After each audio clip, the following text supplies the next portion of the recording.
بسم الله الرحمن الرحيم والصلاة والسلام على أشرف المرسلين سيدنا محمد وعلى آله وصحبه أجمعين.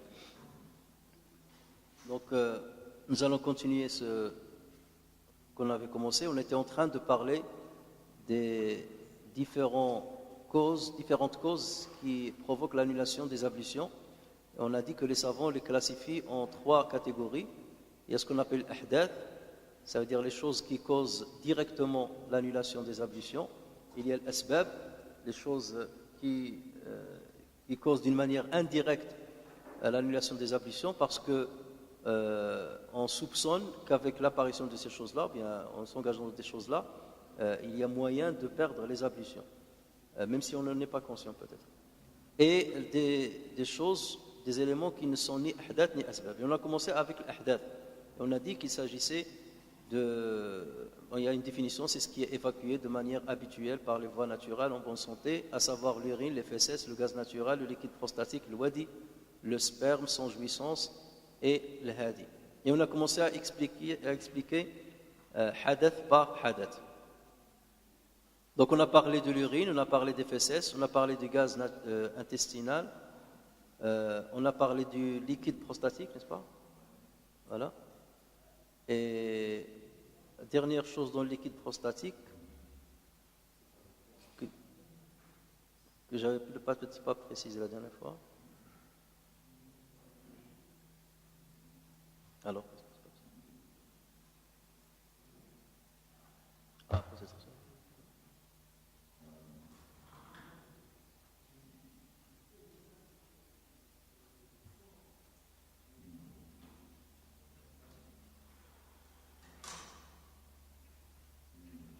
Donc on a dit que lorsqu'il s'agit de la sortie d'un liquide prostatique, il faut laver toute la verge. Alors je ne sais pas ce que c'est pas le problème.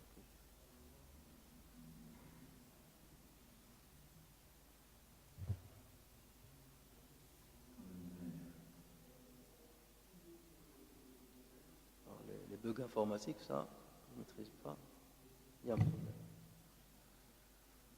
Non, mais là, on est loin.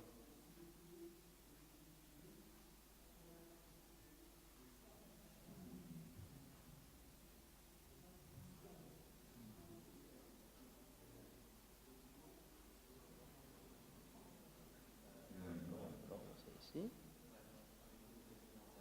Mais le problème, c'est que lorsque je vais faire ligne par ligne, voilà. Donc on a dit qu'il faut laver toute la verge et qu'il y avait une petite divergence, j'avais parlé de ça, une petite divergence entre les malikites, entre ceux qui disent toute la verge et les irakiens qui disent seulement l'orifice de la sortie. Et on a terminé par dire que chez les hanbalites, chez certains hanbalites, c'est quelques hanbalites, il faut laver également les testicules parce qu'ils se basent sur un hadith rapporté sur Abdullah ibn Sa'd al-Ansari, dans lequel il dit: j'ai interrogé le prophète sallallahu alayhi wa sallam sur ce qui rend obligatoire le ghusl et sur l'eau qui apparaît après l'eau. Donc ce qu'il entendait par l'eau qui apparaît après l'eau, ça veut dire l'eau de l'madi qui apparaît après l'eau du sperme, puisque le madi peut apparaître avant le sperme et il peut continuer à apparaître même après. Et donc le prophète sallallahu alayhi wa sallam a répondu: il s'agit du madi, et tout étalon, kullu fahlin yumdi, et tout étalon sécrète le madi. Tu as à laver ta verge et tes testicules et accomplir les ablutions pour la prière. C'est un hadith rapporté par Abu Daoud avec une chaîne de transmission authentique. Alors le problème, c'est que puisqu'il est authentique, donc certains c'est pour ça que les Hanbali, en se basant sur l'apparence de ce hadith, ils ont dit donc il faut aussi laver les testicules. Néanmoins, les savants disent que le prophète sallallahu alayhi wa sallam, en disant qu'il faut laver les testicules, peut-être qu'il le disait seulement au cas où le madi a touché ces derniers. D'accord? Lorsqu'il touche ces derniers, donc eux aussi, il faut les laver, puisque le madi est une najasa, et donc il faut laver en plus de la verge les testicules. Ou bien lorsqu'on a un doute que les testicules aient été touchés par le madi, dans tel cas, on les lave. Donc voilà comment ils ont expliqué ce hadith. Et on a vu que dans d'autres hadiths qu'on a vu auparavant, les testicules n'ont pas été cités. Donc voilà l'objet de la divergence entre les savants ou certains savants sur ce point. Donc dans ce cas, le lavage des testicules devient surrogatoire lorsqu'on a un doute. Maintenant, on passe au 5e hadith, il s'agit de l'wadi. Et l'wadi, c'est un liquide épais, blanc, qui sort après l'urine. Ma'un abyadu khathirun yakhruju bi ithri al-bawl. Ou même avant. Donc lui dans sa présentation, Ibn Abi Zayd, il dit il sort après le bawl. Et beaucoup le disent. Mais il s'avère que ça peut sortir même avant, et ça a été l'expérience l'a montré. Voilà pourquoi d'autres savants rajoutent ce détail dans l'introduction. Alors l'wadi, sa nature elle est un peu méconnue. Il peut être dû à une infection des voies urinaires ou des voies intestinales, comme ça peut être donc du mucus, ça peut être du mucus, et ça peut être d'autres raisons qu'on ne connaît pas. Les savants parfois ils parlent de lorsque quelqu'un porte une charge lourde, donc il peut avoir le sortie de ce liquide, ou lorsqu'il prend un bain avec de l'eau chaude, très chaude, il peut avoir la sortie de ce liquide. Mais moi je n'ai pas trouvé une explication scientifique, à part la question de l'inflammation ou d'une infection des voies urinaires ou intestinales. Alors la preuve, c'est que les savants se basent sur une parole de Ibn Mas'ud, qui est mawqouf ala Ibn Mas'ud, donc il n'a pas rapporté sur le prophète sallallahu alayhi wa sallam, et dans laquelle il dit Al-wadiyu alladhi yakunu ba'da al-bawli fihi al-wudu. Le wadi que l'on évacue après l'urine oblige à faire la petite ablution. Et c'est un hadith rapporté par Al-Bayhaqi. Alors pourquoi je vous parle de la question de l'infection et tout? Parce que si on considère que c'est une maladie, donc là, on va tomber dans la situation lorsqu'on a dit il ne faut pas qu'il y ait de maladie, dans la situation de normale, c'est-à-dire lorsque la personne est saine. Et dans le cas là où on va parler de maladie, donc dans ce cas, ça ne rentre pas normalement, ça ne doit pas annuler les ablutions. Et c'est pour ça que j'ai dit, vu que les conditions, bien les causes peuvent être variables et qu'on ne peut pas déterminer exactement la cause de la sortie de l'wadi, donc on le considère comme parmi les ahdath qui sont naturels, comme des liquides qui sont naturellement sortis par la verge. Bien que dans la pratique, c'est quelque chose qui arrive rarement. Et les gens ils posent rarement des questions là-dessus. Mais si les savants en ont parlé, c'est que forcément, ils ont été interrogés sur ce liquide. Ensuite, donc, on va parler du sperme, al-mani. Alors, sachez que l'wadi aussi, on peut l'appeler al-wadi. Parfois, on l'appelle al-wadi, c'est le nom le plus commun. Et on peut l'appeler aussi al-wadiyu. Le sperme, donc al-mani, Ibn Abi Zayd, voilà ce qu'il dit à son égard. C'est le liquide jaillissant qui sort au moment de la jouissance majeure dans le coït. Son odeur rappelle celle du pollen de palmier mâle. Et lorsqu'il précise dafiq, ça veut dire qu'il jaillit. Donc il le distingue du mani qui va sortir sans cette éjaculation. Donc il va sortir à cause d'une maladie, ou qui va tarder à sortir après avoir eu une jouissance majeure, ou qui va sortir de l'appareil génital de la femme après avoir eu un rapport avec son mari. Donc il peut sortir a posteriori. Donc dans ce cas, on ne le considère pas comme le mani qui va obliger à refaire les ablutions. Je donnerai quelques détails là-dessus. الذي يخرج عند اللذة الكبرى بالجماع رائحته كرائحة الطلع. Alors ce liquide se retrouve également chez la femme. Donc Ibn Abi Zayd dit à ce propos, le liquide sexuel émis par la femme est un liquide subtil et jaune dont l'émission nécessite la purification de tout le corps par lavage, comme à la suite des menstrues.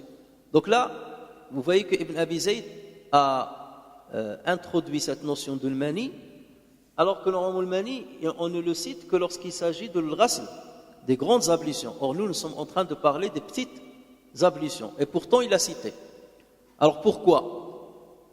il a dû le citer juste seulement parce que, comme il était en train d'expliquer tous les liquides qui sortent de l'appareil génital, donc, ou bien de l'appareil urinaire, donc il a cité ce liquide-là. Mais il a précisé ici qu'il nécessite un lavage complet du corps.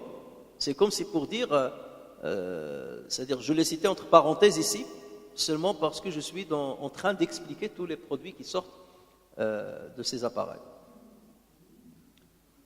Mais d'autres savants vont préciser que lorsqu'il s'agit d'un mani qui ne sort pas avec l'edda, avec un plaisir, avec une jouissance majeure, donc dans ce cas-là, il annule les petites ablutions, mais il n'annule pas les grandes ablutions. On va l'expliquer. Alors, Sulaym, donc la preuve que la femme aussi a ce liquide, vient du hadith rapporté par Muslim sur Sulaym, radiyallahu anha, qui dit « J'ai interrogé l'envoyé de Dieu, sallallahu alayhi wa sallam, de ce que la femme doit faire si elle voit un songe érotique, tout comme l'homme. » Et le prophète sallallahu alayhi wa sallam de répondre « Si elle voit l'eau, elle devra se laver. » Donc là, le prophète sallallahu alayhi wa sallam n'a pas parlé que du rêve, mais il a dit « Si elle voit l'eau, elle doit se laver. » Donc ça veut dire qu'elle peut faire un rêve, mais ne pas voir l'eau. Mais là, le prophète sallallahu alayhi wa sallam, il précise la vision de l'eau. Et ça, on verra lorsqu'on parlera de l'Rasul. Alors elle dit, éprouvant un peu de honte, je demandais au prophète sallallahu alayhi wa sallam, est-ce que la femme peut émettre l'eau? Donc elle a été étonnée parce que, bien entendu, la femme n'aimait pas l'eau comme l'homme, pas habituellement comme l'homme. Oui, répliqua le prophète sallallahu alayhi wa sallam, sinon, grâce à quoi son enfant lui ressemblerait-il? Et ensuite il a commencé à expliquer, le liquide émis par l'homme, à savoir le sperme, est épais et blanchâtre, tandis que celui de la femme est fluide et jaunâtre. La ressemblance de l'enfant à l'un de ses deux parents dépend alors de celui des deux liquides qui a dominé. Donc là, ça fait référence à la domination des gènes, bien entendu. Est-ce que le chromosome Y, est-ce que le chromosome X?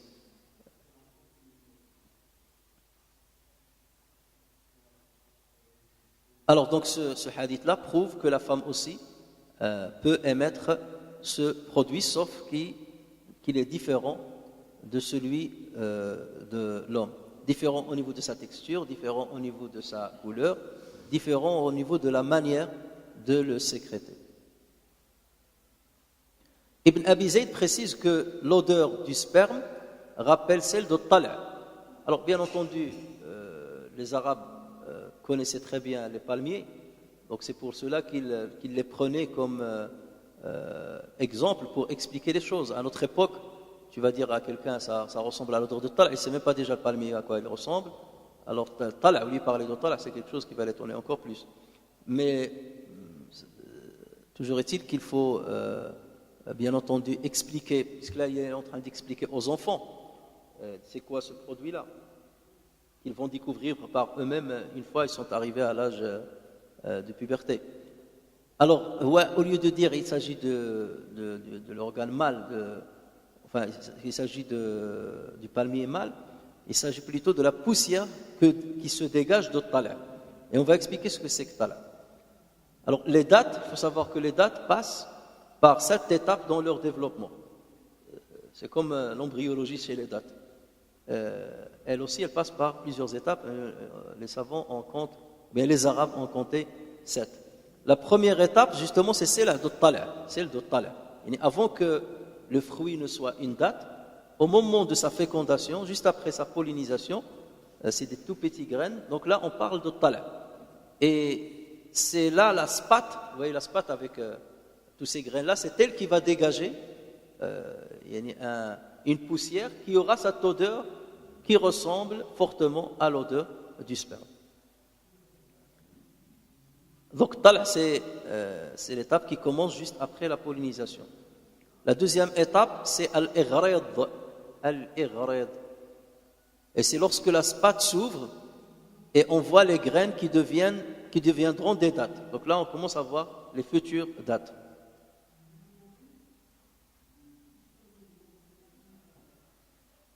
La troisième étape, c'est al-balah. Et là, le fruit, il commence à devenir vert.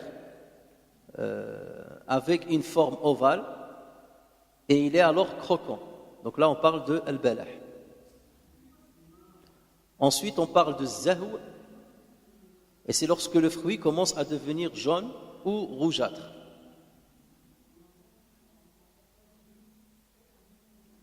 Puis on parle de l'busr, c'est lorsque le fruit prend sa couleur, sa vraie couleur, mais il n'est pas assez mûr.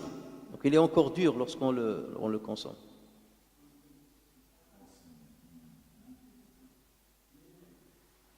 La 6e étape, c'est ar-rotab. Et là, le fruit, et on le mange celui-là, lorsqu'on est à cette étape-là, on le mange. Le fruit devient sucré, humide, et cette étape-là, elle dure entre 2 et 4 semaines.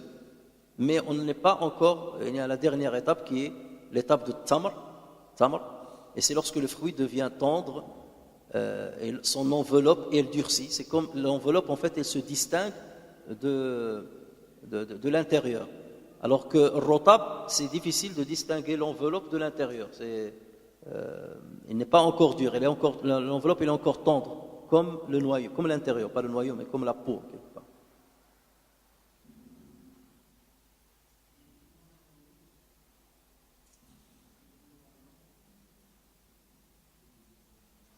Et les savants, pour retenir ces 5 étapes, ils parlent de Taba Zabarrat. Taba Zabarrat. Le Ta, l'Alif, le Ba, Za, Zai, le Ba, Ra, le Ta. Pour se rappeler de la succession de ces différentes étapes. Donc, Ibn Abi Zayd a expliqué que donc l'odeur du sperme ressemble à l'odeur qui se dégage des spates juste après leur pollinisation, c'est-à-dire la première étape du développement des dattes.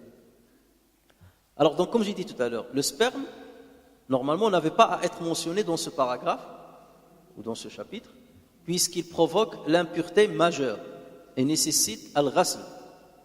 D'ailleurs, il le dit. Ceci exige le lavage du corps entier. Toutefois, Ibn Abi Zayd l'a cité puisqu'il souhaitait mentionner tout ce qui sort des orifices naturels. Néanmoins, les Malikites mentionnent le sperme comme hadath mineur lorsqu'il sort sans jouissance ordinaire, sans jaillissement. Et il nécessite dans ce cas seulement al-wudu. Donc supposons c'est à cause d'une maladie, il va sortir sans jaillissement, sauf lorsqu'il sort pendant le sommeil, après un rêve horétique, puisque là, on peut ne pas se rappeler de sa sortie, mais normalement, le matin, lorsqu'on trouve ce produit-là, ce liquide-là, dans les vêtements, donc dans ce cas, on doit faire les grandes ablutions. Là, parce que le hadith est clair, il y a un hadith qui le spécifie. On reviendra à ça lorsqu'on parlera de l'ghasl.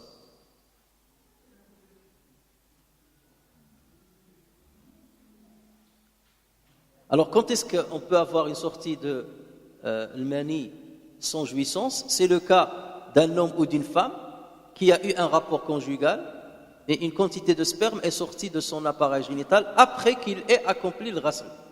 Donc, imaginons, c'est quelqu'un qui a eu déjà un rapport, il était en train de faire le ghasl et là, après son ghasl, le sperme est sorti, soit chez l'homme, soit chez la femme parce qu'il y avait des restes encore dans son utérus. Ou bien dans son appareil génital. Et donc ce cas-là, on va lui dire seulement de refaire les petites ablutions, non pas de refaire les grandes. D'accord? Puisque sa sortie n'était pas une sortie dans le cas de jouissance majeure. C'est le cas aussi de celui qui a eu la sortie de sperme par un frottement dû à des démangeaisons. Dû à des démangeaisons. Alors là, ils disent si quelqu'un par exemple était sur une monture, un animal ou sur une monture, et avec les mouvements, donc il a eu la sortie de l'mani. Dans ce cas, ce sont seulement les petites ablutions qui sont caduques, qu'il n'a pas à refaire les grandes ablutions, ou quelqu'un qui, suite à une maladie, il avait des démangeaisons, et tellement il a frotté son appareil, qu'il a eu la sortie de l'mani. Dans ce cas-là, on considère qu'il a rompu seulement les petites ablutions, et non pas les grandes. Ça peut paraître drôle, mais les savants, ils parlent de tous les détails possibles et inimaginables. Parfois, voilà. Eux, leur devoir, c'est de répondre à n'importe quelle question qui peut se poser à eux, une question réelle. Donc, il suffit qu'il y ait une fois qu'un savant soit questionné sur une question de ce genre, qu'il ait répondu, après ça va figurer dans les livres de le fiqh. Ensuite, le 7e et le dernier hadith, c'est Al-Hadi. Al-Hadi. Et là, Ibn Abi Zayd ne l'a pas cité dans son énoncé, mais d'autres savants le citent. Et il s'agit là d'un liquide blanc qui sort de l'appareil génital ou de l'utérus plus spécifiquement de la femme enceinte lorsque son accouchement se rapproche. Donc ce liquide-là ne rend pas les grandes ablutions, mais il rend les petites ablutions. Et la femme n'a qu'à refaire les petites ablutions.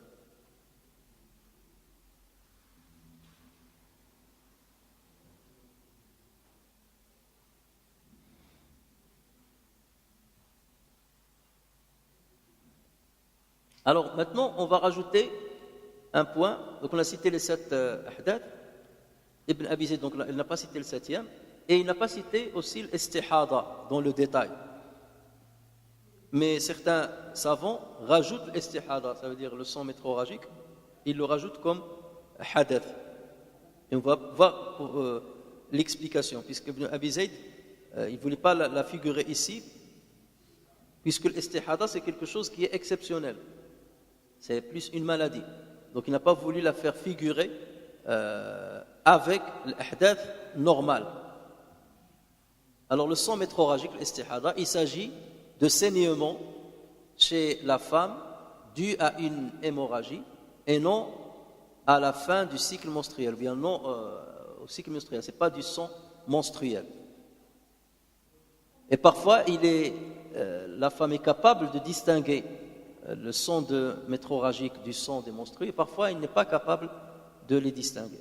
Et là, il y a des dispositions spécifiques à respecter, et on verra ça plus loin. La sortie de ce sang entraîne l'obligation de l'ablution selon Ibn Abi Zayd. Alors il dit wa amma damul istihada, donc là il en a parlé à part, pas avec l'ahdath. Dès qu'il a terminé de parler de l'ahdath, il a parlé de ce point-là. Wa amma damul istihadati fayajibu minhu al-wudu. Quant au sang métrorragique, il rend obligatoire les ablutions. Toutefois, l'avis majoritaire chez les malikites, c'est que le wudu n'est pas obligatoire. Donc Ibn Abi Zayd ici, avec quelques savants malikites, a divergé avec la majorité des savants malikites. La majorité des savants malikites disent que l'istihada n'impose pas les ablutions, le fait d'accomplir les ablutions. Pourquoi, à votre avis? Parce que selon la définition, on a dit, c'est quelque chose qui sort en état de santé. Or, l'istihada sort de l'état de santé.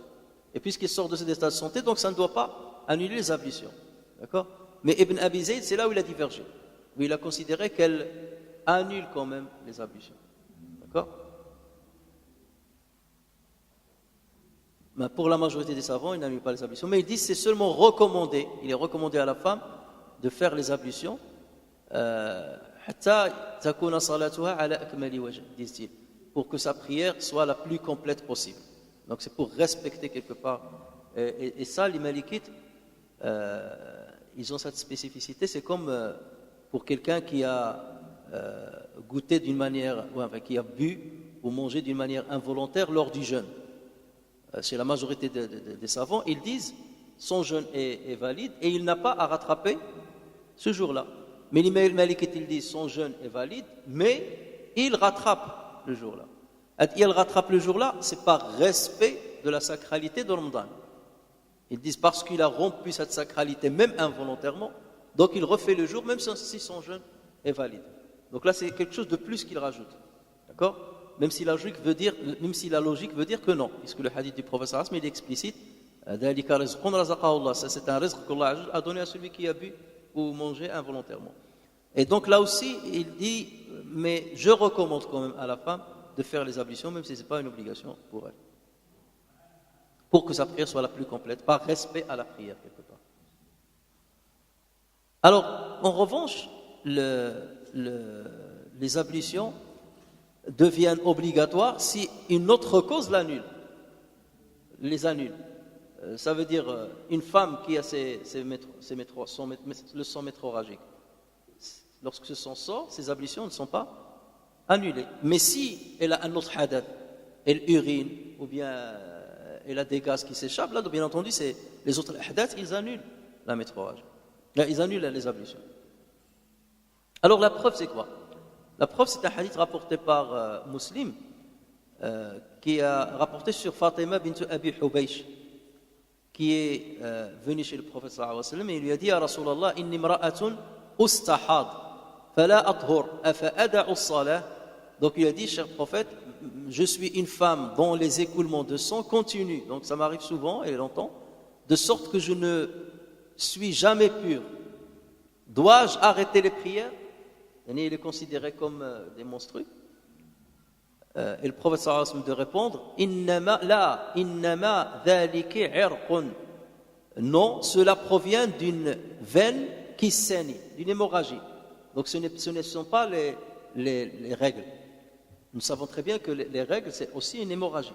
Sauf que les règles, c'est quoi? Les règles, c'est l'hémorragie des veines qui se constituent à une période du cycle menstruel de la femme dans l'utérus pour réceptionner l'œuf fécondé, au cas où il est fécondé. Et lorsque donc, il n'y a pas fécondation et que l'œuf n'est pas là, arrive un moment où ces veines-là vont commencer à éclater, d'accord, et à saigner. C'est comme ça que les règles sortent. Sauf que là, c'est le saignement d'une autre veine, autre que les veines naturelles qui ont l'habitude d'avoir cette hémorragie-là à la fin du cycle. Donc là, le prophète sallallahu alayhi wa sallam dit: donc là, c'est une hémorragie qui n'a rien à voir avec les règles. Donc le prophète sallallahu alayhi wa sallam a distingué entre les deux. Voilà pourquoi il lui a dit: non, tu ne dois pas t'abstenir de prier. Donc il lui a dit: فَإِذَا أَقْبَلَتِ الْحَيْضَةِ فَدَعِي الصَّلَاةِ وَإِذَا أَدْبَرَتْ فَاغْسِلِي عَنْكِ دَمَ وَصَلِّي. Donc il lui a dit: non, cela provient d'une veine qui saigne. Il ne s'agit plus de tes menstrues. Lorsque tu as tes règles, laisse les prières, c'est-à-dire n'accomplis pas les prières, et bien entendu le jeûne aussi. Et quand elles finiront, fais un bain et reprends tes prières. Reprends tes prières, même si le sang métroragique est là. Et bien entendu, on reviendra aussi sur ça. Ça, c'est dans le cas où on peut distinguer le sang métroragique du sang des règles. Mais lorsqu'on n'arrive pas à le distinguer, là, les savants divergent. Il y a ceux qui disent: la femme doit s'abstenir de prier et de jeûner jusqu'à 15 jours. Ça veut dire si ce sang-là continue, donc elle attend jusqu'à 15 jours. À partir de 15 jours, elle fait ses grandes ablutions et elle commence à jeûner et elle commence à prier, même si le sang continue de sortir. Pourquoi? Parce qu'ils disent que le maximum des jours de règles, c'est 15 jours. Les règles ne peuvent pas durer plus de 15 jours, c'est pas possible. Et il y a une logique là-dedans, puisque le sang, les veines qui ont été constituées dans le cycle menstruel, arrive à un certain moment, c'est des veines qui ne vont pas être alimentées par le sang continuellement. Donc à partir d'un certain moment, ça y est, ils ont éclaté, le sang qu'il y avait dedans est sorti, donc ça doit s'arrêter. Donc c'est le sang métroragique qui a pris le relais. Donc on prend une période de précaution qui va durer jusqu'à 15 jours, la moitié du cycle. Mais chez les Malikites, ils ont une autre prédisposition, on reviendra dessus pour le Ghusl. Lorsqu'on parle de l'Ghusl, c'est qu'eux ils disent il faut toujours rajouter, il faut que la femme rajoute 3 jours par rapport à la période habituelle de ses règles. Une femme par exemple avait habituellement 7 jours, donc le sang continue après 7 jours, elle va considérer qu'elle a les règles, et 8e jour, 9e jour, 10e jour. Donc elle rajoute 3 jours sur le cycle habituel. D'accord? Une fois elle arrive au 10, donc là, qu'est-ce qu'elle va considérer? Qu'elle a des sangs métroragiques. Elle fait ses grandes ablutions et après, elle commence à faire la prière. Si le mois d'après, elle a la même situation, le sang continue. Donc dans ce cas, elle doit rajouter 3 jours à quoi? Aux 10 jours du mois passé. Donc elle doit attendre jusqu'au 13e jour. Et dans ce cas, à partir du 13e jour, elle fait ses grandes ablutions et elle commence à prier. Si le 3e mois, ça continue, donc dans ce cas, il doit rajouter quoi? 3 jours sur les 13. Ça va arriver à combien?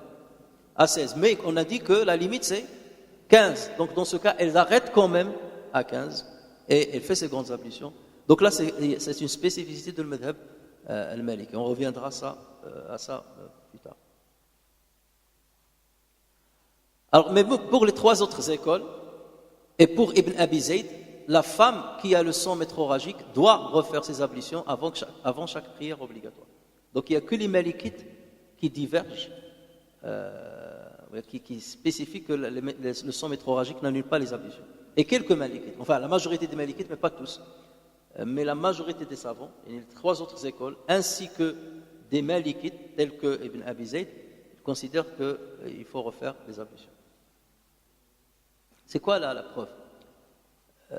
La preuve, ceux qui disent que c'est une obligation de faire les ablutions, c'est dans une version de Abu Daoud, en répondant à Fatima bint Hubaysh, le prophète sallallahu alayhi wa sallam a ajouté: lave-toi, puis accomplis les ablutions pour chaque prière, ensuite prie. Il lui a dit: lave-toi, puis accomplis les ablutions pour chaque prière. Donc le fait d'avoir rajouté pour chaque prière, ça sous-entend, pour cette majorité des savants, ça sous-entend que les ablutions sont caduques. Donc tu dois les refaire pour chaque prière, à l'entrée du temps de chaque prière.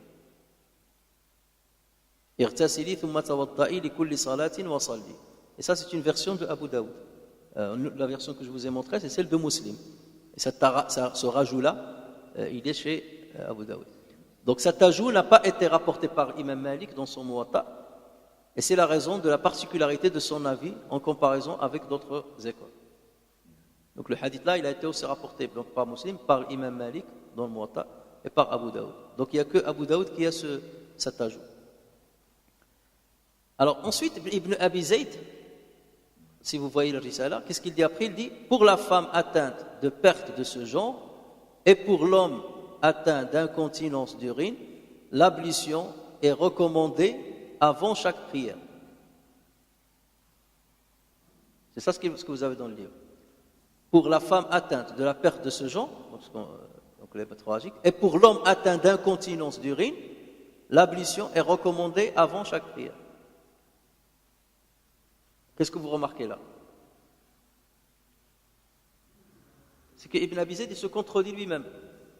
Il vient de dire que les ablutions sont obligatoires pour la femme qui a eu le sang métrorragique.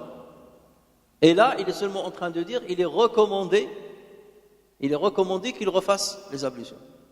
Alors qu'il vient de dire que c'est obligatoire. Et ça, c'est pas parmi les choses qu'on a reproché à Ibn Abi Zayd. Donc tous ceux qui ont critiqué Ibn Abi Zayd, au fait le livre de Risala, ont abordé ce sujet-là, en disant: Ibn Abi Zayd, ici, on ne comprend pas pourquoi il vient de dire que ça rend les ablutions obligatoires, et juste après, il dit c'est seulement recommandé de refaire les ablutions pour chaque prière.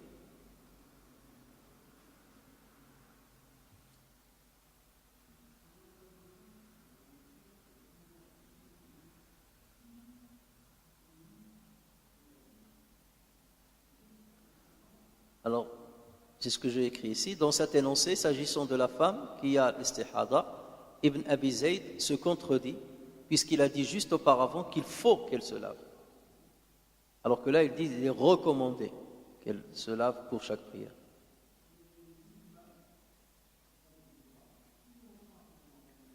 Et comme j'ai dit, ce qui est le plus célèbre chez les Malikites, c'est que l'incontinence n'annule pas le wudu, puisque le liquide ne sort pas de manière ordinaire. D'accord?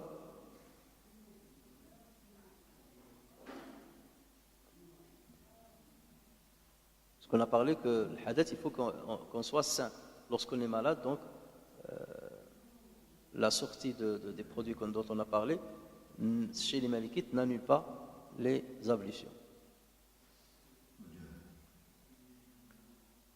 Alors, Abd al-Razzaq rapporte sur Omar radiallahu anhu qu'il a dit à propos de l'Madi, l'incontinence de l'Madi. Il faut savoir qu'Omar ibn Khattab avait une incontinence de l'Madi. Et les savants, ils disent, peut-être qu'il l'avait, c'était au moment où il était calife, parce que ce hadith que je vais vous citer là, il a dit lorsqu'il était calife, ils ont dit tellement il était occupé par sa responsabilité que peut-être il n'avait pas, qu'il n'avait pas de rapport conjugaux avec ses épouses. Et donc, c'est la raison pour laquelle il avait la sortie involontaire de l'Madi. Il avait le Madi qui sortait. Alors, il dit dans ce hadith-là, je le trouve s'écouler, ça veut dire je trouve le Madi je le trouve s'écouler sur ma jambe pendant, parce qu'à l'époque, ils n'avaient pas les sous-vêtements comme aujourd'hui. Donc, ils mettaient l'izar, et donc, on pouvait sentir l'écoulement de l'madi sur les jambes. Donc, il dit, je le trouve s'écouler sur ma jambe pendant la prière, tel le grain de perle, et pourtant, je termine ma prière. Inni la ajiduhu yanhadiru minni fi salati ala fakhidhi ka kharazil lu'lu. Fama ansarifu hatta aqdiya salati. Donc il disait, malgré cela, je continue. Et Omar ibn Khattab radiyallahu anhu n'aurait pas fait ça sans qu'il ait une preuve formelle qu'il avait le droit de continuer la prière. Donc il s'agissait bien d'une maladie, la CLS.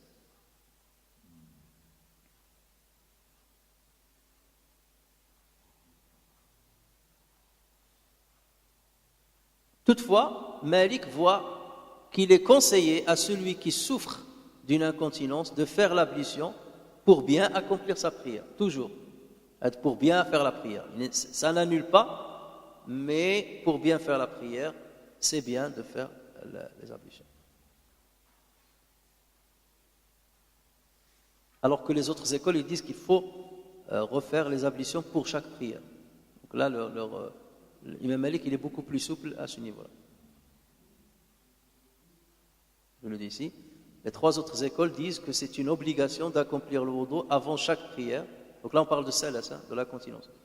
Donc les trois autres écoles, c'est exactement ce qu'ils disent, ce qu'on a vu tout à l'heure pour les sommets tragiques. Donc c'est une obligation d'accomplir le wudu avant chaque prière et pas besoin de le refaire s'il y a un écoulement juste après. Il y a quelqu'un qui est le madi, une fois il a fait ses ablutions pour accomplir une prière, si le madi sort, ça n'annule pas dans ce cas, parce qu'il a fait les ablutions. Ils se sont basés en cela sur le hadith de Fatima bint Hubaysh avec l'ajout rapporté par Abu Daoud lorsque le prophète sallallahu alayhi wa sallam lui a dit lave-toi et fais ta prière fais tes ablutions pour chaque prière. Donc ils ont pris cela et ils ont fait un raisonnement par analogie à l'incontinence. Donc ils ont considéré l'incontinence pareil que l'istihada. Et c'est comme ça qu'ils ont donné le même jugement. Et Imam Malik n'a pas donné ce jugement puisqu'il considère les deux comme des maladies.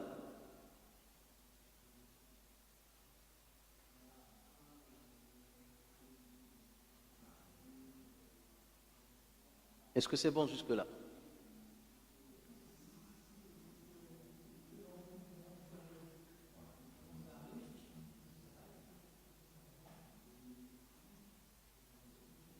Ça veut dire?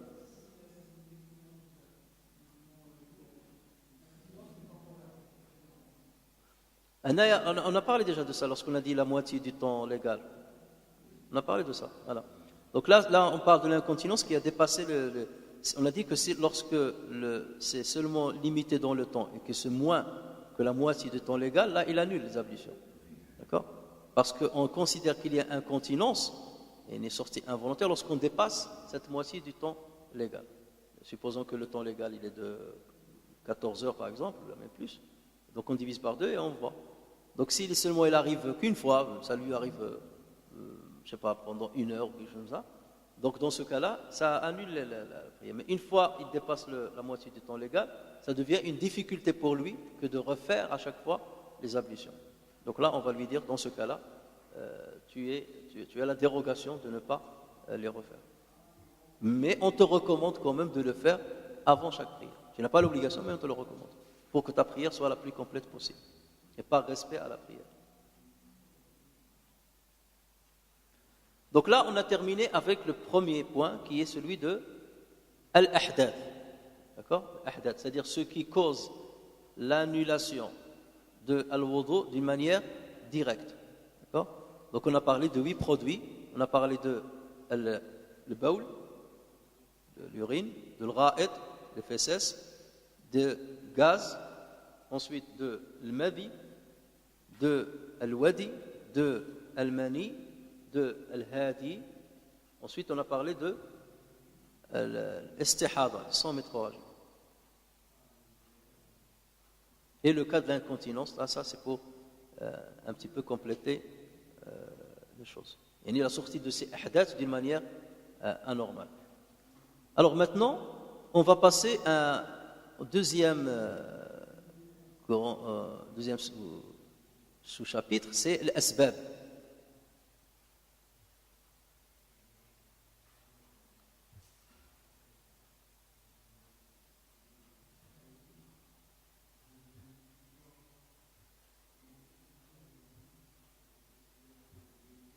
Alors, l'asbab, donc on a dit que c'est ce qui annule d'une manière indirecte, une cause indirecte.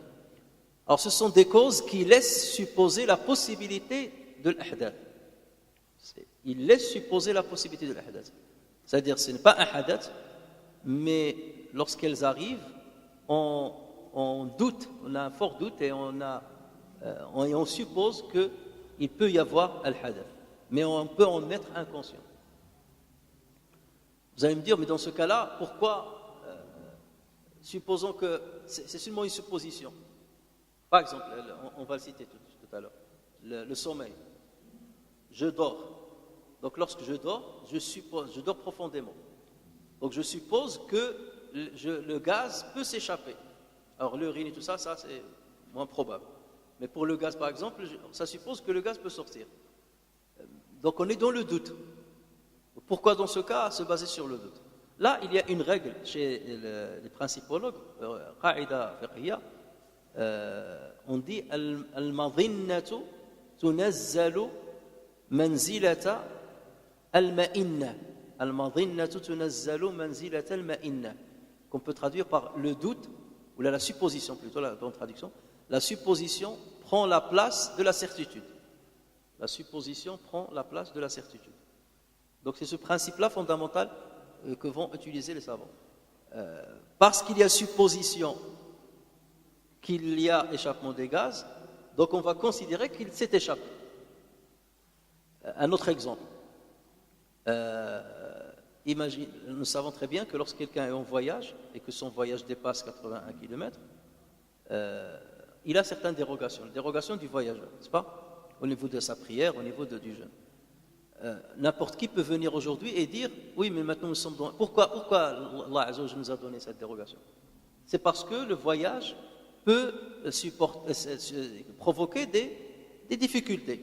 Voilà, la fatigue et ainsi de suite. Donc quelqu'un peut venir et dire mais à notre époque, il n'y a pas de fatigue. Je prends ma voiture, 81 km, je l'ai fait en 40 minutes, et donc il n'y a pas de fatigue. Pourquoi dans ce cas je prendrais alors que je n'ai pas de fatigue? On va lui dire oui, mais les gens ne sont pas tous pareils. Les gens ne sont pas tous pareils. Parce qu'il y a eu voyage de cette distance-là, il y a une supposition de fatigue. Si ce n'est pas pour toi, peut-être pour quelqu'un d'autre. Il y a une supposition de fatigue, et donc cette supposition-là, on va la mettre à la place de la certitude. On va faire comme si c'était une certitude qu'il y a fatigue. Donc même si tu vas en voiture, même si tu vas en train, même si tu vas par n'importe quel moyen, tu as le droit à utiliser les dérogations. Donc c'est ça la règle. En fait, la règle là, il faut comprendre que la règle là, on l'a extraite des décrets religieux. C'est pas l'inverse. C'est pas les décrets. C'était pas un décret religieux suite auquel on l'a appliqué. Non. À partir, par exemple, de l'exemple que je viens de vous donner, celui du voyage, on a pris cette règle là. D'accord? On a dit puisque n'importe quel voyage, le professeur n'a pas précisé est-ce qu'il doit être fatigué ou pas fatigué, est-ce qu'il doit être sur une monture ou à pied, et ainsi de suite. Mais parce que le voyage pendant cette période-là a provoqué ou laisse supposer qu'il y a une fatigue, donc la règle devient la fatigue à partir de ce nombre de kilomètres. D'accord? Et cette règle-là, une fois on l'extrait des décrets, on peut l'utiliser pour d'autres questions juridiques. Alors l'énoncé de Risala, que dit Ibn Abi Zayd? Donc lui il dit وَيَجِبُ الْوُضُوءُ مِنْ زَوَالِ الْعَقْلِ بِنَوْمٍ مُسْتَثْقَلٍ أَوْ إِغْمَاءٍ أَوْ سُكْرٍ أَوْ تَخَبُّطِ جُنُونٍ ويجب الوضوء من الملامسة للذة والمباشرة بالجسد للذة والقبلة للذة ومن مس الذكر واختلف في مس المرأة فرجها في إيجاب الوضوء بذلك. Donc on peut traduire, et ça vous l'aurez dans le livre, l'ablution est encore obligatoire à la suite d'obnubilation de la raison par un sommeil profond. Donc là il explique l'obnubilation, elle vient par quoi? Elle vient par un sommeil profond à la suite d'un évanouissement ou de l'ivresse ou d'un accès de démence. Ensuite, il dit, elle est encore rendue obligatoire par l'attouchement ou le contact corporel ou le baiser si ces gestes sont faits en vue de la jouissance ou pour l'homme quand il se touche la verge. Point. Si la femme touche ses propres parties sexuelles, il y a divergence sur le point de savoir si cela entraîne l'obligation de l'ablution. Alors on va détailler maintenant cet énoncé. Donc si on voit cet énoncé-là, on va conclure, on va déduire que les causes indirectes, les asbab, sont de 3 catégories. La première catégorie, grand A, c'est l'obnubilation de la raison. C'est-à-dire lorsque la raison, la conscience, la raison disparaît. On ne la maîtrise pas, on n'est pas plus conscient. Et là, il a cité 4 ou 5, on peut citer, parce que lui, il n'a cité que quelques-uns, on peut citer 4 ou 5 asbab, 4 ou 5 raisons qui font que la raison soit obnubilée. Le sommeil profond, l'évanouissement, l'ivresse, l'accès de démence, et certains savants rajoutent le choc émotionnel. Alors Ibn Abi Zayd ne le cite pas ici. Alors le sommeil profond, on le comprend parce qu'on perd la conscience lorsqu'on est en sommeil profond. L'évanouissement, lorsqu'on s'évanouit, donc on peut avoir un échappement de gaz ou de liquide. Bon, le liquide, on peut l'observer a posteriori, mais le gaz, on ne peut pas l'observer. C'est pour cela qu'on va supposer qu'il y a sortie de gaz. L'ivresse, parce que lorsque quelqu'un est ivre, il ne contrôle ni ce qu'il dit, ni ce que son corps fait. L'accès de démence, donc ça c'est un trouble mental. Quelqu'un qui a jeûné, commence à parler n'importe comment et tout ça, donc on suppose qu'il peut avoir une sortie de gaz parce qu'il ne raisonne pas, et dans ce cas on fait comme s'il l'a réellement. Et le choc émotionnel, donc là ça peut être un cas où quelqu'un il rentre dans une colère pas possible ou dans une joie peut-être pas possible, au point qu'il ne sait pas ce qu'il fait, ni ce qu'il dit, ni ce qui peut sortir de son corps. Alors c'est presque c'est difficile d'imaginer cela, mais voilà. C'est rare peut-être de voir ça, mais ça peut arriver des personnes à certaines personnes. Donc là, c'est la première catégorie de l'asbab. Le deuxième, donc il a cité l'attouchement ou contact corporel d'une personne désirée. L'attouchement ou le contact corporel d'une personne désirée. Et la troisième catégorie de l'asbab, c'est l'attouchement de ses propres parties sexuelles.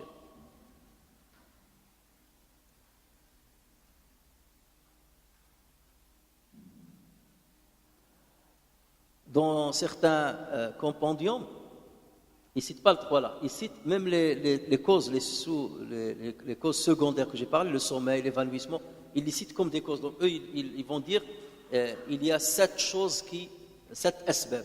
Et il va dire le sommeil profond, l'évanouissement, l'ivresse, l'accès de démence, l'attouchement d'un corps d'une personne désirée ou l'attouchement de ses propres parties sexuelles.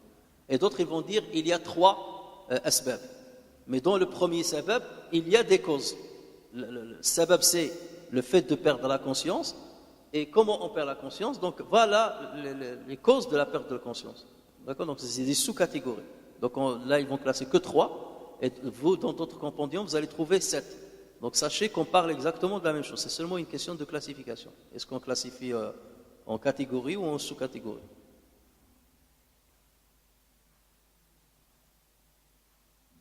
Alors commençons par la première catégorie, l'obnubilation de la raison. Zawal al-aql. Alors lorsqu'on dit l'obnubilation de la raison, ça ne veut pas dire que la personne devient folle. C'est pas dans ce sens qu'il faut le comprendre, mais ça veut dire qu'elle n'a plus la conscience. Lorsqu'on dit l'aql, ici la raison, c'est comme le sommeil. Quelqu'un qui dort, il n'est pas devenu pour autant fou, mais il ne contrôle plus sa conscience, il est inconscient. Donc c'est ça ce qu'on entend par l'obnubilation. Alors le sommeil profond, on commence par le sommeil profond. Quelle est la preuve que le sommeil profond provoque indirectement l'annulation des ablutions?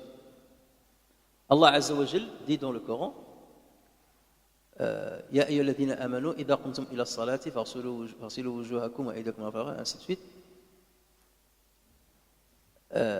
Ce verset-là, إذا قمتم إلى الصلاة, il y a des savants tels que l'imam Malik, tels que Suddi et tels que Zayd ibn Aslam, ils ont expliqué إذا قمتم إلى الصلاة من النوم, si vous vous levez du sommeil, faites les ablutions. Si vous vous levez du sommeil pour faire la prière, lavez vos mains, lavez votre visage, ainsi de suite.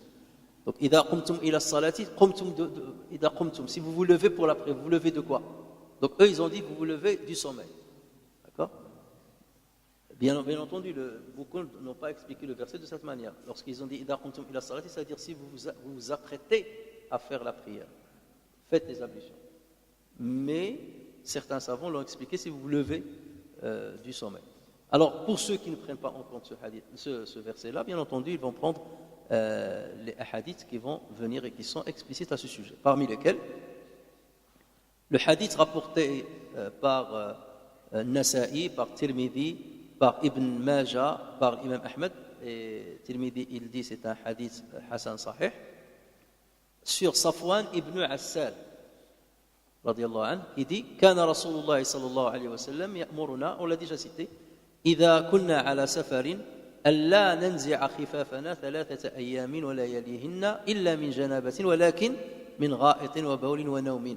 Le prophète sallallahu alayhi wa sallam nous recommandait de ne pas enlever nos pantoufles lorsque nous étions en voyage, et ce durant 3 jours et 3 nuits, sauf en cas de grande souillure. Mais nous n'avions pas à les enlever en cas de sel, d'urine ou de sommeil. Donc là, il a cité explicitement le sommeil. Donc voici une première preuve. Hadith déjà vu.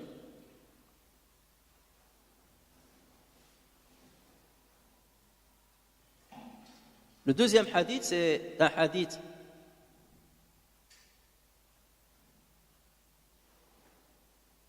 rapporté sur Muawiyah, radiyallahu anhu, qui dit que le prophète sallallahu alayhi wa sallam a dit Al-aynu wika'u as-sah. وكاء الساهي العين وكاء السه فإذا نامت العينان استطلق الوعاء. Donc l'œil est la corde de l'anus. L'anus en arabe c'est sah. As-sahu. C'est ça le terme qu'on donne à l'anus en arabe. Donc le prophète sallallahu alayhi wa sallam il a dit al-aynu wika'u as-sah. Le wika en arabe en étymologie, c'est lorsque vous avez un récipient et qu'on veut le fermer, on pose dessus un tissu, quelque chose comme ça, et après on prend une corde qu'on va entourer autour de l'entrée de ce récipient, l'ouverture de ce récipient, et on va la serrer. Donc ça, c'est ce qu'on appelle le wika. C'est ce par quoi on ferme un récipient pour que rien ne rentre dedans, pour que rien ne sorte. Donc là, le prophète sallallahu alayhi wa sallam, il a dit l'œil est la corde de l'anus. Si les yeux dorment, le cordon se relâche. Qu'est-ce qui sous-entend par là? C'est que lorsque la personne dort, il n'a plus de contrôle sur les gaz qui peuvent s'échapper de l'orifice. Alors ce hadith est rapporté par Ahmed et Tabarani. Et Tabarani rajoute une phrase وَمَنْ نَامَ فَلْيَتَوَضَّأ. Il la rajoute sur le prophète sallallahu alayhi wa sallam, que celui qui dorme fasse ses ablutions. Donc il précise encore une fois. Et ce rajout se trouve également dans le hadith de Abu Darda rapporté de Ali radiyallahu anhu avec les termes stutliqa al-wi'a, le cordon rapporté de Ali sans ce terme-là, c'est-à-dire Ali ibn Abi Talib il rapporte le même hadith mais sans dire stutliqa al-wi'a, le cordon se relâche.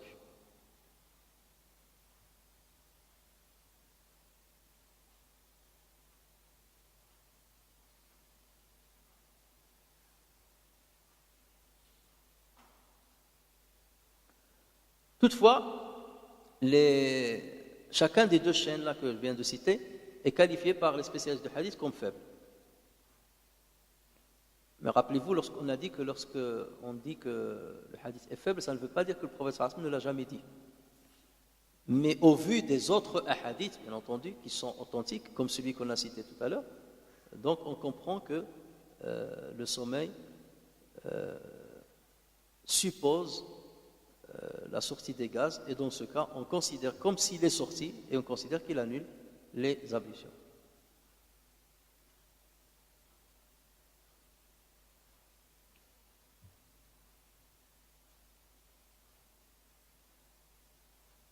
Alors maintenant, on se pose la question, quels sont les signes pour reconnaître que le sommeil est profond? Alors ça vous rappellera tout de suite ceux qui ont fait le pèlerinage ou qui ont fait l'Umrah. Je crois que vous avez toujours remarqué des gens qui dorment à côté de vous. Parfois ils ronflent et tout, et après ils se lèvent et ils font la prière. Ils ne vont pas se refaire les ablutions. Donc parce qu'il y a un long débat là-dessus entre les savants et l'école shafi'ite, et pour ça c'est plus les asiatiques qui le font. Elle a divergé avec la majorité des savants en considérant que cette manière de faire le sommeil n'annule pas les ablutions. Alors quels signes pour reconnaître un sommeil profond? Alors les savants ils donnent des signes, ils disent que le dormeur n'entende pas les voix hautes autour de lui. C'est-à-dire tu n'entends pas ce que les gens disent. Parfois tu dors, tes yeux sont fermés, tu es vraiment dans un sommeil léger, mais tu entends les uns et les autres parler, ou tu es devant une radio ou la télévision et tu entends les voix. Donc là, on considère que tu es dans un sommeil léger et les ablutions sont toujours valides, puisque tu peux être conscient de la sortie des gaz. En revanche, lorsque tu n'entends plus les voix, ça veut dire que tu as plongé dans un sommeil profond, et dans ce cas-là, la sortie des gaz peut passer inaperçue par ta part. On peut échapper à ta conscience. Le deuxième signe, ils disent qu'ils ne ressentent pas le détachement de son habwa. Le habwa, chez les Arabes, c'est quoi? C'est qu'à l'époque, lorsqu'on entrait dans la mosquée et on s'asseyait, il n'y avait pas assez de piliers pour que tout le monde puisse s'appuyer dessus, appuyer le dos dessus. Ou les murs, comme on fait aujourd'hui, tout le monde va contre un mur et il s'appuie contre le mur. Donc ce qu'ils faisaient, ils prenaient leur ama'im, leur turban, ils le détachaient de leur tête et ils les passaient derrière leur dos et ils les mettaient devant leurs genoux. Donc ils ramassaient leurs genoux comme ça et ils passaient le turban sur les genoux et sur le dos.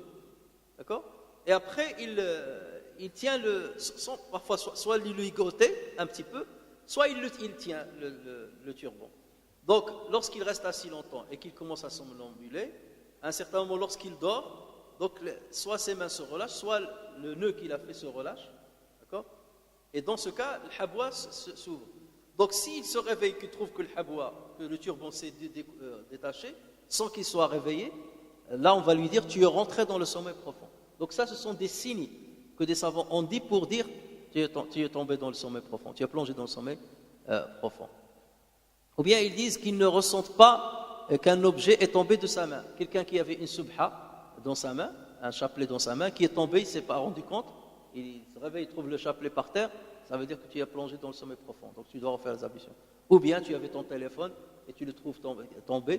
Donc voilà, lorsque tu relâches ce que tu as dans la main sans te rendre compte, c'est que tu as plongé ça c'est un signe que tu as plongé dans un sommeil profond et tu dois refaire tes ablutions. Ou bien lorsque la salive commence à couler de la bouche, alors s'il coule et qu'il se réveille, dès qu'il se réveille, là ça veut dire qu'il a encore la conscience. Mais s'il se réveille, il trouve que voilà, les gens dans le train étaient tous en train de rigoler, alors qu'il dormait toujours.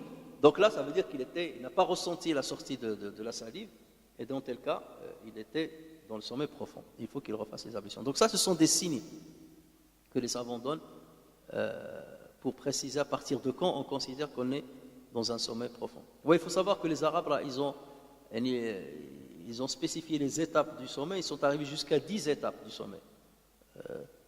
D'accord? Et parmi les premières étapes, il y a Sina, l'Wasan, c'est pour ça qu'Allah dit la ta'khudhuhu sinatun wa la nawm. Et l'Wasan, c'est l'envie de dormir. Tu n'es pas encore dans le sommeil, mais à peine tu as l'envie de dormir. Il y a le nu'as, il y a le wasan, il y a le tihja', il y a l'irfaq, il y a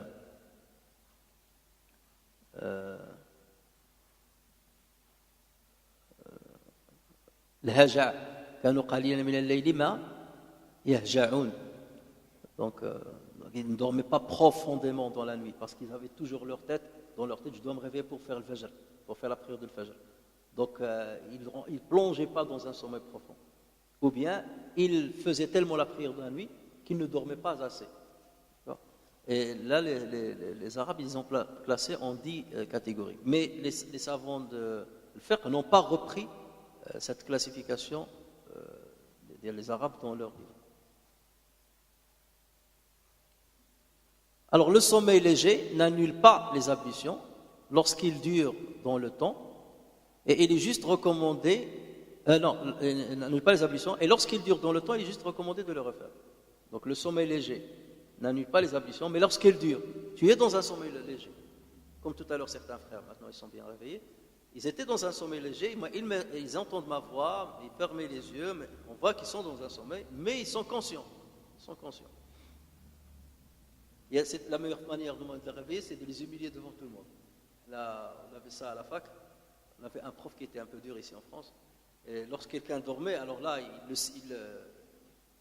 interpelle avec son prénom et tout, et là, je vous assure, tu te réveilles bien. Là, tu te réveilles bien. Bon, chose que je ne fais pas ici dans les cours, même si je vois plusieurs frères, c'est normal, avec le travail, tout ça, et la fatigue. Moi-même, ça m'arrive. Vous l'avez remarqué, lorsqu'on lisait le Coran, parfois, il m'arrive de dire n'importe quoi.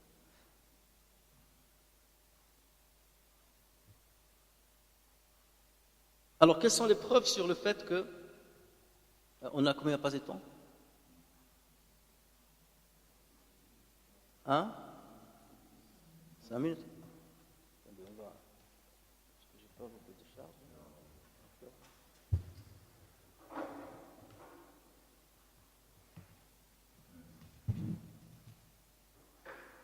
Quelles sont les preuves que le sommeil léger n'annule pas les ablutions?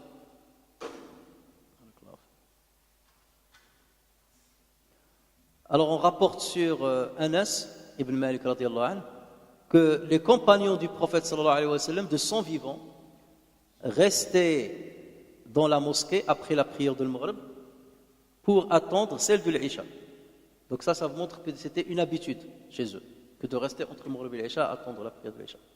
Dans leur attente, il arrivait qu'ils somnolaient et dodélinaient de la tête. Donc vraiment la tête il tombait. Puis ils priaient sans reprendre leurs ablutions. Là, c'est un hadith qui a été rapporté par Abu Daoud et qualifié d'authentique par Daraqutni, mais il a été aussi rapporté sur Muslim. C'est un hadith qui est authentique. Donc il dit كان أصحاب رسول الله صلى الله عليه وسلم على عهده ينتظرون العشاء حتى تخفق رؤوسهم. تخفق, ça veut dire elle tombe. حتى تخفق رؤوسهم ثم يصلون ولا يتوضؤون. Dernièrement, frère Rachid il m'a dit qu'est-ce que tu penses de cet imam? Tu te rappelles sur le net? Le nul, enfin il n'est pas imam huwa. Voilà, on ne va pas le citer dans l'enregistrement, on ne veut pas lui faire de la publicité, mais en tout cas c'est un prétendu, il n'est ni imam ni rien. Et il vient d'Abagal qu'il veut critiquer le Bukhari et Muslim. Les gens, parfois lorsqu'ils veulent se faire une réputation, qu'est-ce qu'il dit? Il dit, et c'est comme par exemple un petit jeune dans un quartier, à peine il a fait la boxe pendant 2 mois, il dit je veux affronter Mike Tyson. Il vient, il va voir et tout ça, vraiment il dit Masha'Allah, s'il affronte celui-là, c'est qu'il est fort. Donc il y a des gens maintenant, des nuls, c'est comme ça qu'il faut les appeler d'ailleurs, et encore on est gentil, et qui vient et qui dit je vais parler de Bukhari. Déjà lui, il ne sait même pas l'arabe. Déjà lorsqu'il dit salam alaykum dans ses vidéos, bismillah ar-Rahman ar-Rahim, même bismillah ar-Rahman ar-Rahim, on a l'impression que c'est un robot qui parle. Bismillah ar-Rahman ar-Rahim. Et il a commencé, donc déjà dans la présentation. Et il a dit c'est le minimum, bismillah ar-Rahman ar-Rahim, pour lire déjà le Coran, tu dois bien la prononcer déjà. Si tu priais bien, tu dois la prononcer bien, même le Coran. Alors ne parlons pas lorsqu'il parle des versets et tout ça. Et il dit voilà, moi j'ai pris le Bukhari tout ça, et j'ai payé quelqu'un pour je sais pas quoi, pour me chercher des choses et tout ça, et j'ai trouvé des contradictions entre le Bukhari et le Muslim. Et il a cité ce hadith-là, c'est pour ça que je vous en parle. Il a dit regardez le hadith-là, c'est du n'importe quoi. Muslim rapporte que les compagnons du prophète sallallahu alayhi wa sallam, ils dormaient, et ils se réveillaient, et ils vont faire leur prière sans faire les ablutions. Et c'est pas possible. Vous imaginez les compagnons qui sont, masha'Allah, qui sont ceci, et le musulman, il vient rapporter un hadith comme ça. D'abord, le problème, c'est le pire, c'est qu'il ne sait pas de qui il parle de musulmans. Zamak, il pense que musulman n'a pas autant d'intelligence que lui déjà, pour découvrir ça. Au moins, le musulman, le minimum, tu dois dire, le musulman, le minimum, il est comme moi. Le minimum. D'abord, il pense que même musulman, et le musulman n'est même pas arrivé à son degré. Lui qui ne sait rien. D'accord? Et il commence à critiquer sur la base de ce hadith. Alors que le hadith là, les savants, si vous savez combien. J'étais en train de lire tout à l'heure dans un livre, ça s'appelle Mawsu'at Fiqh al-Tahara. C'est un savant qui a écrit une encyclopédie sur Fiqh al-Tahara avec toutes les divergences qu'il y a entre les savants. Vous savez combien l'encyclopédie elle fait? Elle fait 13 volumes, 13 livres, 13 volumes, pour parler seulement de Fiqh al-Tahara. Il est seulement la jurisprudence de Tahara et tout ce qui a été dit dessus. 13 volumes, des gros livres. Et des gens, ils ont tué ça avec les discussions, les va, les vient, les explications. Il vient, il n'a rien lu de tout ça. Il est allé chez le musulman directement. Il veut attaquer le musulman. Je vais en découdre avec lui. Je ne sais pas s'il est payé pour ça. Et d'ailleurs, je pense que des gens comme ça, ils sont payés pour ça. Et c'est une mode maintenant de venir d'attaquer Bukhari et Muslim. Et il vient, il dit, regardez la contradiction. Et il a trouvé aussi une vidéo, même si j'ouvre une parenthèse, peut-être c'est avec elle qu'on va terminer le cours, on reprendra demain. Mais puisqu'on en parle, il faut que je le dise. Il a dit, j'ai trouvé des contradictions entre le Bukhari et Muslim. Dans un hadith, Bukhari, il dit, donc sur un compagnon, pendant que Omar ibn Khattab accomplissait dirigeait la prière, Uthman ibn Affan est entré en retard pendant la prière du vendredi, et Omar lui a dit, alors c'est maintenant que tu viens à la prière. Et Uthman ibn Affan de lui dire, j'étais tellement occupé tout ça, au point que j'ai entendu l'adhan et je suis venu sans faire mes grandes ablutions. Il parle de quelle ablution ici? Les grandes ablutions mustahabba pour le Jumu'ah. Il est conseillé de faire les ablutions pour le Jumu'ah. Il dit, et j'ai trouvé, il a découvert quelque chose d'extraordinaire que personne n'a vu pendant 14 siècles, là, au moins pendant 12 siècles. Et j'ai trouvé chez Muslim, qui rapporte le même hadith et qui dit, un homme est entré dans la prière, dans la mosquée, pendant que Omar ibn Khattab faisait la prière. Il lui a dit, c'est maintenant que tu rentres. Il a dit, regardez Muslim, il a caché le nom de Uthman ibn Affan. Il a cité Uthman ibn Affan, ou Muslim, il a caché le nom de Uthman ibn Affan. C'est vous dire que ce sont des gens qui mentent et qui ne sont pas aptes et qui cachent la vérité, et donc il ne faut plus le prendre en compte. Il y a le nul, pour ne pas dire plus, les Ramadan. Si un musulman, lorsqu'il rapporte un hadith, lui, il a l'obligation de rapporter tel qu'il a entendu le hadith, de celui de qui il a entendu cela, qui lui rapporte de celui sur qui il a entendu, et ainsi de suite. Donc le Bukhari, lui, celui qui lui a rapporté le hadith, il a cité le nom de Uthman ibn Affan. Muslim, quant à lui, celui qui a rapporté le hadith, il n'a pas cité Uthman ibn Affan. Il a cité un homme est rentré. D'accord? Est-ce que c'est Muslim qui a caché cela? Non. Il se peut que ce soit celui qui lui a rapporté ça, ou celui qui a rapporté à l'autre, celui qui a rapporté à l'autre. Mais la question demeure, pourquoi on aurait caché le nom de Uthman ibn Affan? Parce qu'on sait très bien que les chiites étaient là pour critiquer Uthman ibn Affan à mort. Et ils étaient en train de chercher le moindre indice pour le critiquer. Pour rien. Rien que Uthman ibn Affan, il a perdu une bague dans laquelle le prophète sallallahu alayhi wa sallam qu'il avait, tout ça, il a perdu dans le puits. Ils ont cité ça pour dire que c'est un farceur, c'est un égaré, parce qu'il a fait tomber la bague du prophète sallallahu alayhi wa sallam. C'est pas une raison pour critiquer. Donc, il se peut que dans la période où il y avait des chiites comme ça qui cherchaient les petites bêtes pour attaquer Uthman ibn Affan, donc le savant qui a voulu rapporter ce hadith-là, dans une assise à ses élèves, il a dit un homme est rentré. D'abord, il explique que les ablutions pour le Jumu'ah n'est pas une obligation. Quelle est la preuve? C'est qu'un homme, un sahabi est rentré, il n'avait pas fait des grandes ablutions, mais il est venu quand même faire le Jumu'ah. Donc, est-ce qu'il y a un intérêt à citer le nom de Uthman ibn Affan? Il n'y a aucun intérêt. Là, on parle d'un autre sujet. On parle de une preuve qu'on peut venir à le Jumu'ah. Vous voyez ce que je veux dire? On peut venir à le Jumu'ah sans avoir fait les grandes ablutions, on se contente des petites. Donc, le savant qui va transmettre ce hadith-là, il va dire, c'est pas la peine que je cite Uthman ibn Affan pour que certains n'aille pas prendre le hadith là et le critiquer, qu'il est venu en retard à Al-Jumu'ah, même si à savoir qu'il est venu en retard, c'est pas un problème, mais parce qu'on sait justement qu'il y a certains qui vont le critiquer là-dessus, donc il a occulté le nom. Les élèves l'ont rapporté à leurs élèves et ainsi de suite jusqu'à Muslim. Muslim, lorsqu'il a entendu le hadith, il n'a pas entendu le nom de ce sahabi, donc il n'a pas écrit. Et c'est ça l'honnêteté. Même si il est l'élève de Bukhari, je ne crois pas que ça lui aurait échappé que le Bukhari avait rapporté que c'était Uthman ibn Affan. Mais lui, celui qui lui a rapporté le hadith, il a dit un homme est rentré. Et l'honnêteté a voulu qu'il dise un homme est rentré, alors qu'il sait pertinemment que c'est Uthman, puisqu'il connaît le livre de Bukhari, c'est son élève, il a étudié chez lui, il connaît le Sahih al-Bukhari, et il sait que c'est Uthman. Mais lui, il doit rapporter ce qu'on lui a rapporté. Un homme est rentré. Vous voyez ce que je veux dire? Imaginez cela, et comment une personne peut se permettre de ramener ça, c'est une preuve contre lui, et de dire ce sont des menteurs qui occultent une vérité. Et le pire, c'est qu'il met des vidéos sur internet et tu vois les frères, masha'Allah, like, continue comme ça, masha'Allah, c'est toi qui nous ouvre les yeux, c'est toi qui nous montre les hadiths, continue à. J'en ai plein comme ça. Ah, ils sont suivis, oui, malheureusement. Ah oui, c'est ça le pire, ils sont suivis. Ouhada, il a été en prison en plus à Paris, lui-même il reconnaît les délinquants et tout ça, il reconnaît, et du jour au lendemain, au début il a fait laisser pousser un petit peu la barbe et tout ça, et voilà, il critique les imams, il critique Kada. Et le problème c'est qu'il trouve écho auprès d'une certaine jeunesse qui n'est pas avertie. Et le problème c'est que lorsqu'on entend ça et on n'est pas immunisé, donc on va croire qu'il a dit vrai, il a découvert quelque chose d'extraordinaire, alors que les savants, ils ont étudié, ils ont mis un livre, le Al-Marjan Fima Tafaqa fi Shaykhan, ils ont écrit des livres sur les hadiths dans lesquels Bukhari et Muslim se sont raccordés, les hadiths ne se sont pas raccordés, les détails là, par exemple le détail là concernant les sahaba, le nom de Naum, ça veut dire quoi Yanamoun? Ça ne veut pas dire qu'ils dorment profondément. Et c'est pour cela que les savants ils ont commencé à dire comment on va expliquer ce hadith là par rapport à un hadith qui a été cité que lorsqu'on dort, il faut faire les ablutions. Donc c'est là où ils ont dit Yanamoun, celui qui a dit Yanamoun, ça ne veut pas dire qu'il dormait profondément. Hein? Parfois, que quelqu'un te téléphone, ta femme il répond, il lui dit est-ce qu'un tel est là? Tu dis ou alors peut-être il est à peine allé dans son lit.